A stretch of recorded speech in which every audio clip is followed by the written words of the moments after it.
Sir 2 చోట్ల vote ఉంటే ఏడాది జైలు అని ఎలక్షన్ కమిషన్ చెప్తోంది. 2 చోట్ల ఓట్లున్న వాళ్ళని ఇప్పటి వరకు పట్టుకోలేకపోయింది.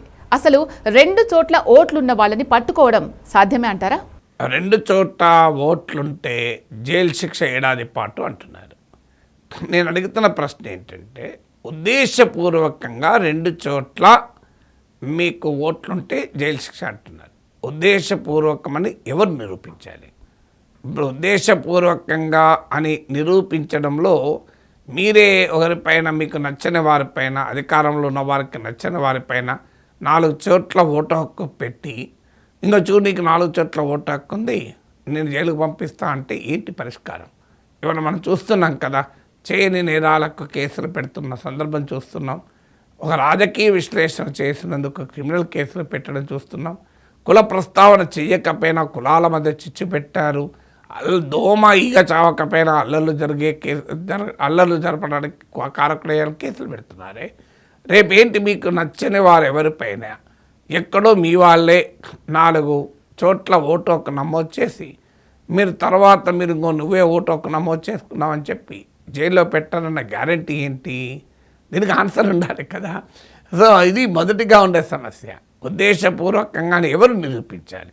రెండవది ఏంటంటే, చాలా సందర్భాల్లో ప్రజలకు కూడా అవగాహన రాహిత్యం వల్ల కావచ్చు, అశ్రద్ధ వల్ల కావచ్చు, సో వారు లేదు అప్రయత్నంగా కూడా కొన్నిసార్లు ఒక చోటు నుంచి మరో చోటికి మారినప్పుడు ఒక చోట ఓటును రద్దు చేసుకుని మరో చోటికి రారు.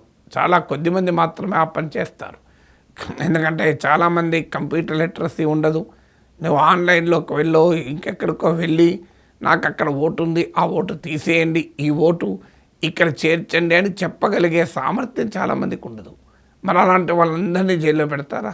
ఎందుకంటే వాళ్ళకి మోర్ దెన్ 1 ప్లేస్ మీకు ఓటు హక్కు ఉంటుంది కదా. ఖచ్చితంగా 2 చోట్ల ఓటు హక్కు ఉండకూడదు, దాంట్లో అనుమానమే లేదు. కానీ అలా దొంగ ఓట్లు చేర్చే వాళ్ళు రాజకీయ పార్టీల వారే. సాధారణ ప్రజలు తమంతట తాముగా ఒక్క ఓటే వేయడానికి కష్టమవుతుంది. మీరు ఓటింగ్ నగరాల్లోనైతే 50% మంది మించి ఓట్లు వేస్తలేరు. ఇక సామాన్య ఓటర్లు 4 చోట్ల ఓటు హక్కు నమోదు చేసుకుని ఓటేస్తారా? ఇలా 4 చోట్ల ఓటు హక్కు నమోదు చేసుకుని ఓటు వేసే వాళ్ళంతా రాజకీయ పార్టీ కార్యకర్తలు, రాజకీయ పార్టీల మనుషులు, రాజకీయ పార్టీల సానుభూతి పడలే. సామాన్య ఓటర్లు ఎప్పుడు కూడా చేరపడి వారికి అంత ఓపిక లేదు, ఒక్క ఓటు వేయడం కష్టమవుతున్నది. సో అందువల్ల ఈ మనకు అర్థం కావాల్సింది ఏంటి, ఈ సమస్య ఇట్స్ అన్ అడ్మినిస్ట్రేటివ్ ప్రాబ్లం. నిజంగా ఓటు హక్కు 2 ఉంటే వాటిని తొలగించలేరా? ఇలా అసాధ్యమా? ఆర్టిఫిషియల్ ఇంటెలిజెన్స్ వచ్చాక మీరు సింపుల్గా, ఇప్పుడు ఉదాహరణకు నా పేరు కె నాగేశ్వర్, మా ఫాదర్ పేరు కె సదాశివరావు, నా అడ్రస్ ఇది, మెయిల్, అలాగే నా ఆక్యుపేషన్ ఇది, ఇలా 4-5 ఫీల్డ్స్ పెట్టి ఆ డేటా ఇస్తే డేటా మ్యాచ్ అయితే దొరికిపోతారు కదా. ఏముంది, ఆర్టిఫిషియల్ ఇంటెలిజెన్స్ ఇస్తే నిమిషాలలో చేస్తుంది.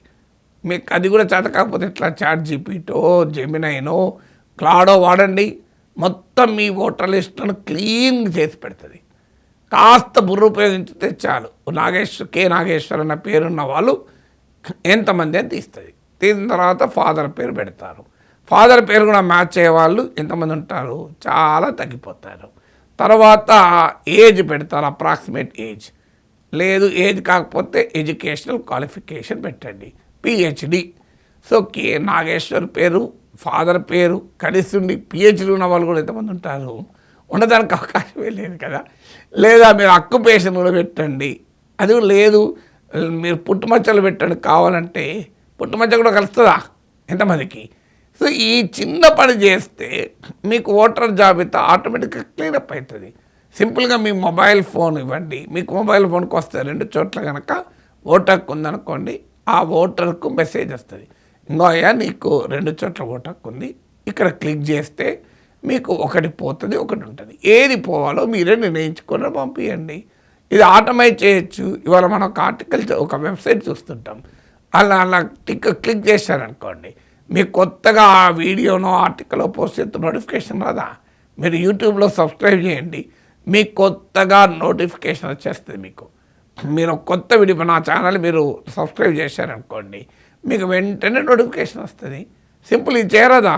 ఇప్పుడు నా పేరు నా ఫోన్ నెంబర్ కూడా పెడతాను, నా పేరుతో పాటు ఒక మ్యాచ్ అయింది అనుకోండి ఏదన్నా, వెంటనే నాకు నోటిఫికేషన్ వస్తుంది, ఇంకో మిస్టర్ కే నాగేశ్వర్ మీ son of so and so మీ పేరిట ఇంకో పలానా చోట ఓన్ నమోదైంది, క్యాన్సిల్ చేసుకోండి చెప్పండి. లేదే మీరే క్లీనప్ చేయండి, ఏముంది.